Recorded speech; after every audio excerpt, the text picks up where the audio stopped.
We hit atmosphere on the wrong planet with 6 minutes 30 seconds on the reactor bleed timer, and the locals started screaming because I raised a metal cylinder and whistled at it.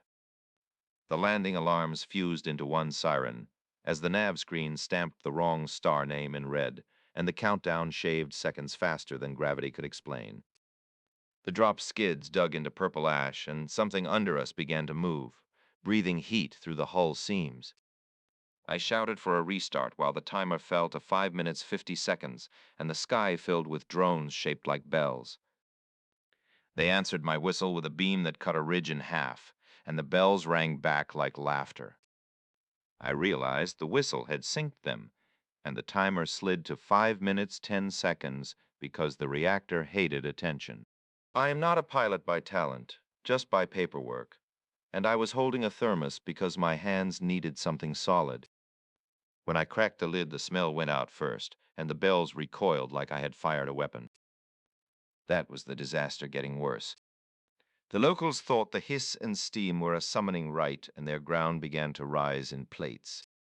I yelled to cut engines, and the timer jumped to 4 minutes 12 seconds, which is when the translators finally woke up. They called me Anomaly Prime and demanded I stop broadcasting thoughts through my mouth. I whistled again by accident, the nervous kind, and the bells locked into a diamond formation. They started projecting my face into the clouds with warning glyphs around my cheeks. Someone on my crew asked why I was famous already. I said, because I can whistle, and apparently that is high-frequency telepathy here. The locals have no lips like ours, only vents, so whistling is impossible for them.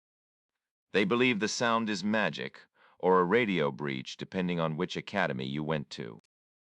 The bells translated my shrug as a threat posture. The timer slipped to 3 minutes 40 seconds, and the plates under us began clapping. I raised the thermos again to take a sip, and the entire plaza flattened itself. They thought the cylinder was a captive sun, and the steam was proof it wanted out. A commander with 8 eyes demanded I seal the biofuel before it turned me into a war god. He said coffee is forbidden here because it makes humans twitchy, hyper-focused, and unstoppable.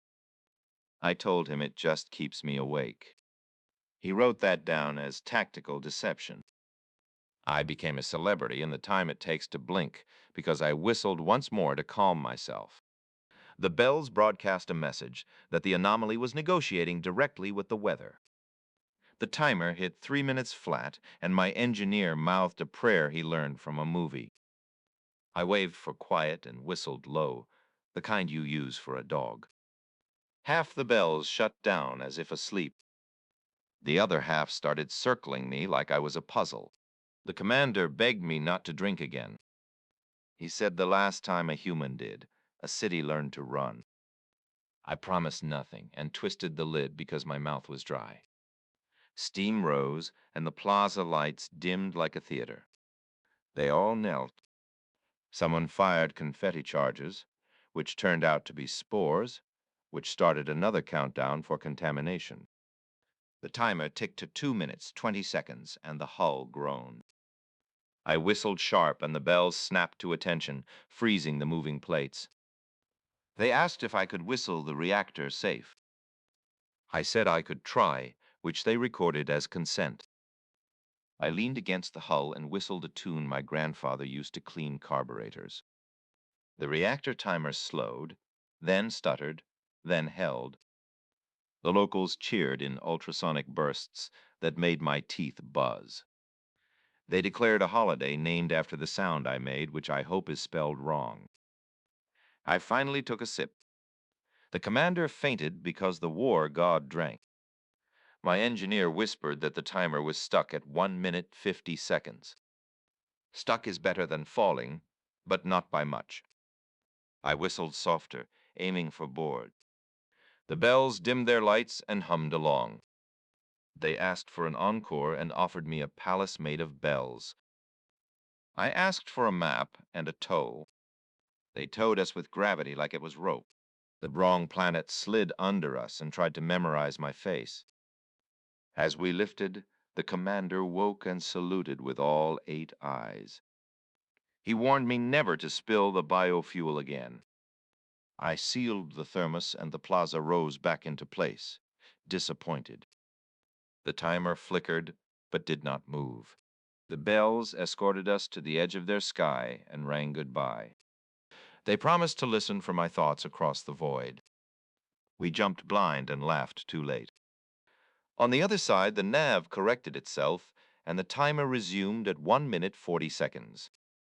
I held the thermos like a grenade and whistled one last time. The bells were gone, but the reactor listened. The reactor listened for another 30 seconds and then argued back with heat. The timer crawled from 1 minute 40 seconds to 1 minute 30 seconds, like it was thinking about it. We strapped in without ceremony, and I kept whistling, slow and flat, like sanding a thought smooth. The hull stopped screaming and switched to a low ache that meant survival was negotiating. The engineer cut auxiliary feeds, and the ache moved to my bones. The timer slid to 1 minute 10 seconds and stayed there, offended. We dropped out of jump near a blue star that was not ours. Space was quiet in the way a room is quiet before applause. The nav blinked and refused to choose a planet. I whistled once, and the nav chose 3, all wrong. Our comms filled with echoes that sounded like distant bells remembering us. I did not whistle back, and the echoes sulked. The captain, who had been very still, stood up and pointed at the timer. It had stopped counting and started blinking like an eye. The reactor vented a sigh and dumped glittering vapor into space. The ache left my bones and moved into my teeth. We set course for the least wrong planet, because that is still a plan. The thrusters agreed on half power and no more. As we coasted, the crew stared at me with a mix of relief and paperwork. I kept my hands visible and my mouth quiet. The bells did not follow us, but something else did. A shadow slid between stars, matching our speed without thrust. The timer blinked faster when the shadow got close. I whistled low, and the blinking slowed out of spite. The shadow answered with a ripple that folded space like cloth. Our instruments called it a greeting and a threat in the same line. The captain ordered shields and got a laugh from the console. We did not have shields, only habits. I stepped to the viewport and whistled the tune again, softer. The shadow hesitated, then mirrored the pitch like it was learning. Crewmates recorded everything and named files after me. I asked them not to, and they named them anyway. The shadow slid alongside and projected a lattice of symbols. They translated as congratulations and conditions. Condition 1 was silence, except when necessary. Condition 2 was no demonstrations. Condition 3 was never return to the Bell world. I agreed by not whistling. The shadow peeled away and space relaxed. The timer blinked once and reset itself to 0 minutes. Everyone cheered quietly because loud felt illegal. The reactor purred like it had been forgiven. We reached orbit over the least wrong planet and scanned for life. The planet scanned us back and shrugged. Permission to land came in a language that sounded tired. We landed on stone that did not move. As the ramps dropped, a crowd gathered at a polite distance. They stared at my mouth and my hands. I kept them both still. The captain spoke first and kept speaking. The locals nodded and wrote notes. They did not ring or hover or kneel. A child stepped forward and made a sound that almost whistled. An elder stopped the child gently. I smiled with my lips closed. The child smiled back and learned nothing. We traded fuel for maps and maps for quiet. The timer stayed dark. Night fell and the star rose red. The crew slept in shifts that did not include me. I sat by the viewport and practiced breathing. Silence felt heavier than noise. In the distance, the shadow passed once, checking. I did not answer. At dawn, the captain posted a notice about operational anomalies. My name was not in it, but the space was. We lifted clean and true and boring. Boring felt like a medal.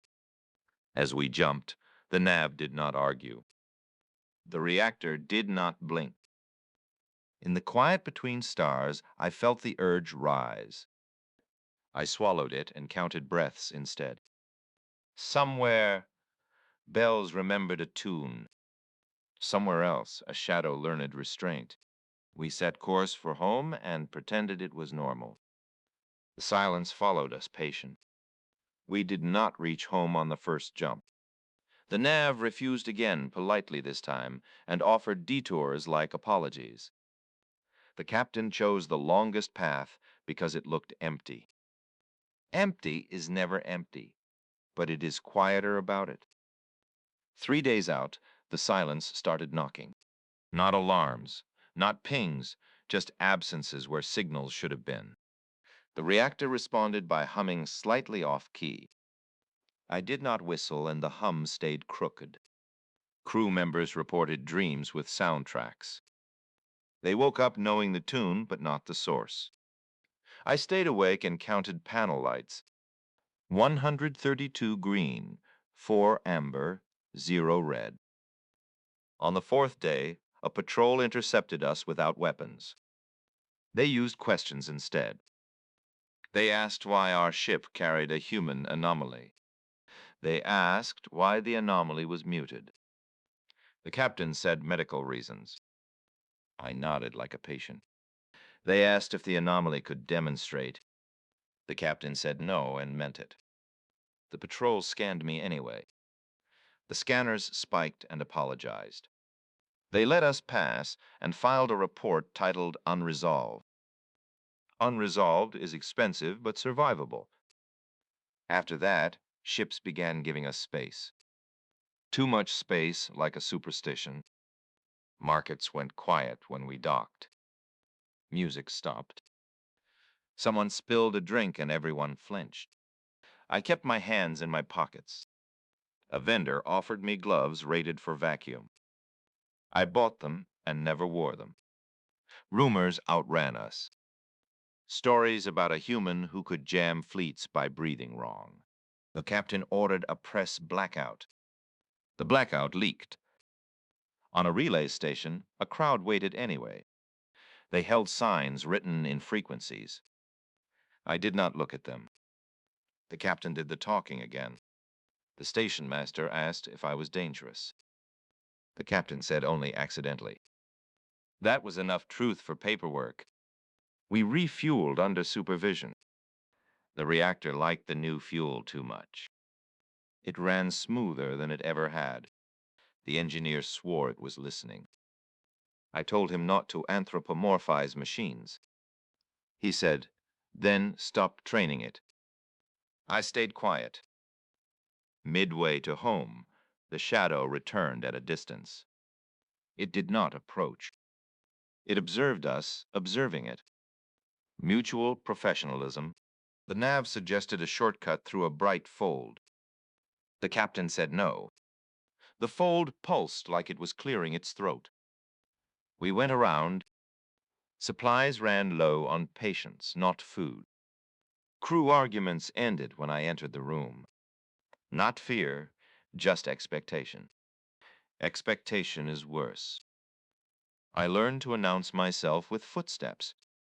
Doors opened slower. One night cycle. The alarms chirped once and stopped. The timer appeared again, blank, waiting. I sat with it. I did nothing. The timer stayed blank and eventually dimmed. Victory by neglect. We crossed into familiar lanes. Traffic noise returned like a bad habit. Home control hailed us with routine boredom. The captain answered with practiced lies. They asked if we had anything to declare. The captain said no anomalies. Docking clamps engaged with a comforting thunk. Gravity felt heavier than before. Medical took samples and found nothing new. Psych asked questions and got shrugs. Command debriefed us for hours. I answered only what was asked. They wanted a demonstration. I refused by existing. They reassigned me to a quiet post. Observation, not operation. I watched ships leave and come back different. I learned the sound of silence in docks. The thermos stayed sealed in a locker. It became a myth among rookies. Some nights I heard bells in the coolant pipes. I blamed thermal expansion. Once, a trainee tried to whistle near me. The lights flickered and we both froze. I taught him breathing instead. It worked well enough. Reports came in of distant worlds banning caffeine again. They cited human safety. I signed nothing. I drank water. The shadow passed the station once, far out. Sensors pretended not to see it. I pretended not to feel watched. We were even. Time went on, which was the goal. No countdowns. When my contract ended, I walked out without ceremony. No crowds waited. The silence came with me, but stayed polite. I kept my mouth closed. Somewhere, a wrong planet was still wrong. Somewhere, bells rang without me. I boarded a transport and chose a window seat. The engines started. I did not whistle. The transport lifted, and no one applauded. That felt correct. The seat vibrated through layers of old paint and newer fear. I counted breaths and watched stars smear into lines. Halfway through the jump, a child behind me almost whistled. His guardian covered his mouth like it was fire. Nothing happened. The engines stayed honest. At the hub, announcements resumed their petty arguments. Gate changes, delays, apologies that meant nothing. I moved with the crowd and became invisible again. Invisibility is work, but it pays. A vendor offered me a hot drink and stopped mid-sentence. He switched to water without explanation. I paid and left no tip. Habit, not spite.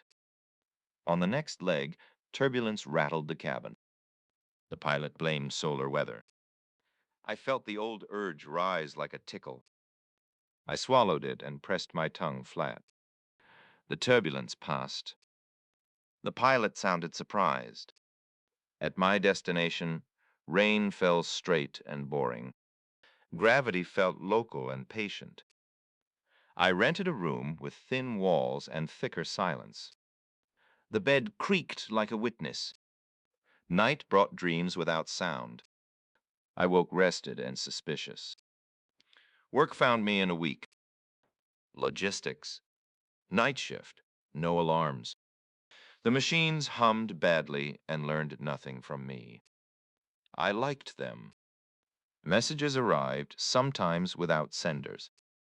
They contained maps to places I would not go. I deleted them unread. Deletion is a skill.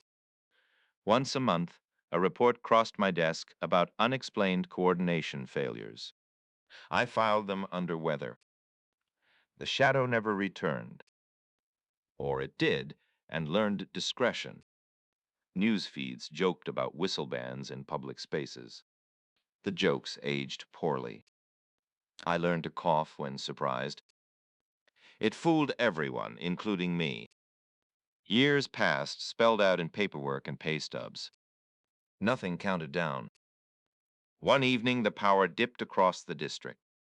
Lights flickered and held. I stayed seated and did nothing. The power returned. A neighbor asked if I heard that sound. I said no and meant it. The thermos stayed where it was, cold and unimportant. Metal forgets if you let it. On my last day at the depot, a new hire tried to show me a trick. He puckered his lips and stopped himself. Good instinct. He kept his job. I took a transport home through ordinary lanes. Stars behaved like stars. At the window, I watched reflections instead. They made no noise. Somewhere far away, bells rang for no reason. Somewhere closer, they did not. I arrived, unlocked a door, and closed it softly. The silence followed and waited outside.